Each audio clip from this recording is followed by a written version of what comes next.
tinh tăng nhau bay chung cả buông sọc rồi cho nó nằm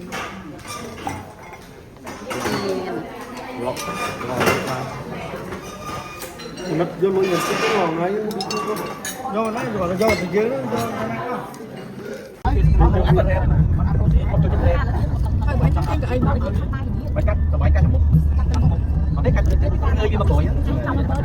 tuôn tụi hai tay để cho nó chụp hình quay với nè một tay chơi bằng chỉ lúc nó đi được nhở học khoai không nhở cũng mơ cà phê ấy nó chờ nó này ngô ao nó xa thật khơi ao có bỏi nhóm chắc tinh ao oi pa nhóm bon nhóm mấy nhóm chắc tinh một hay mơ tới khơi tận đón xòm xòm năng đặt luôn ai ở sân của lên tay bỏ cam thi ok phan được chập chồng cam thi á tay bỏ nói te rồi tự thức cái mày các bạn nè món à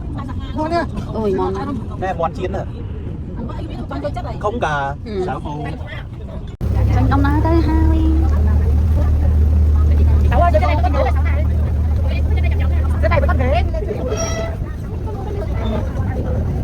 wow nổi nè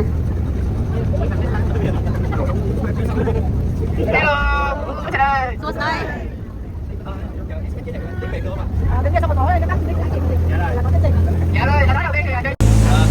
đúng không nè thọt với những thọt này wow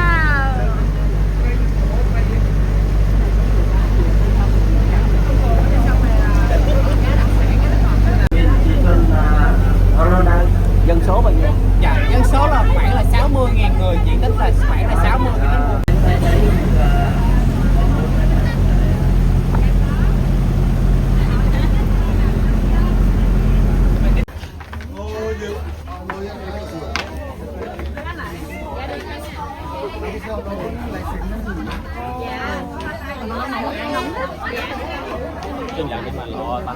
mà ngay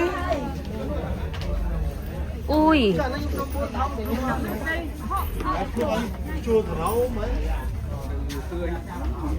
Alo.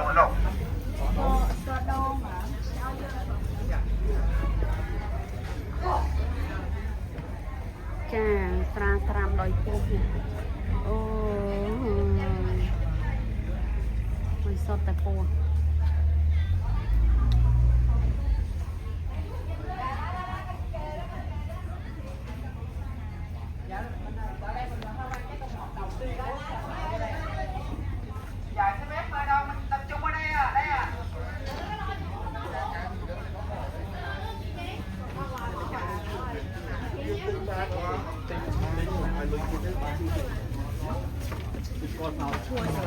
xông lụn ui cái nào cái gì ngon này ngon này Ngon. Tao không chơi như thế là mà mày cứ to đô.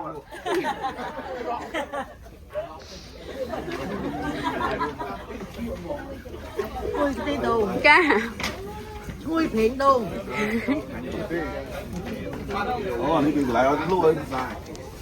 nó hỏi cặp chương rồi là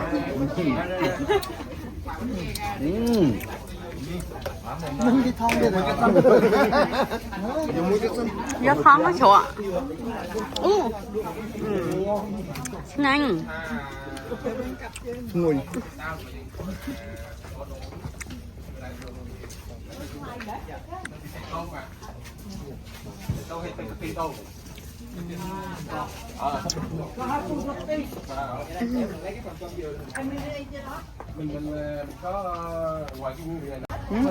say bay miếng trắngอะไรงั้น ui buồn chơi miếng trắng ạ sạch đông sao báo mấy hả ui sợ đấy say chết cha ba xin giấy sao báo mấy rùa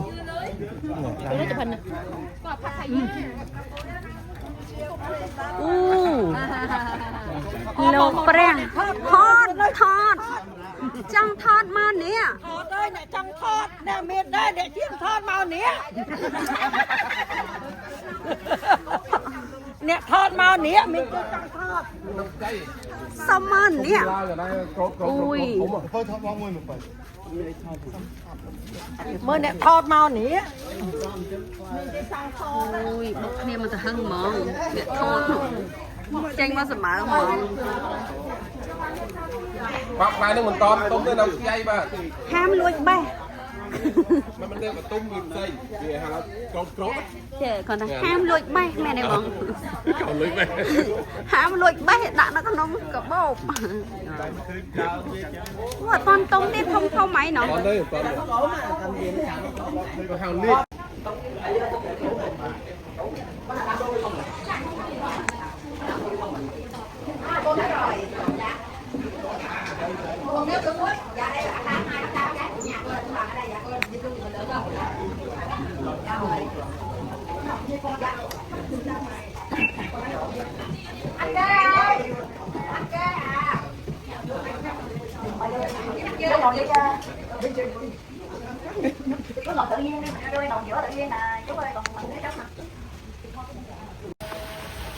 ui sạch nè sạch mà nhom trăng lục ba này nè mà cố đi nhom trăng thao lại tục đi muối mà vô video mà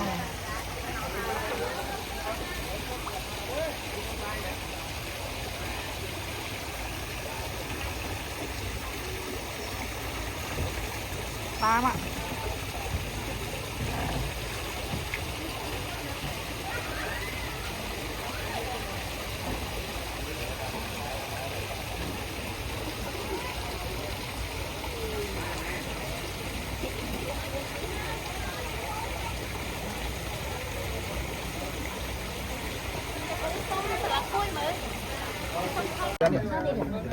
Trong mắt con chơi mà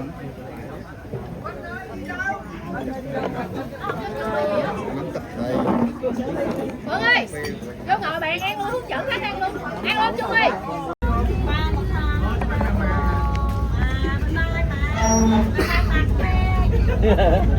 bye bye ơi mê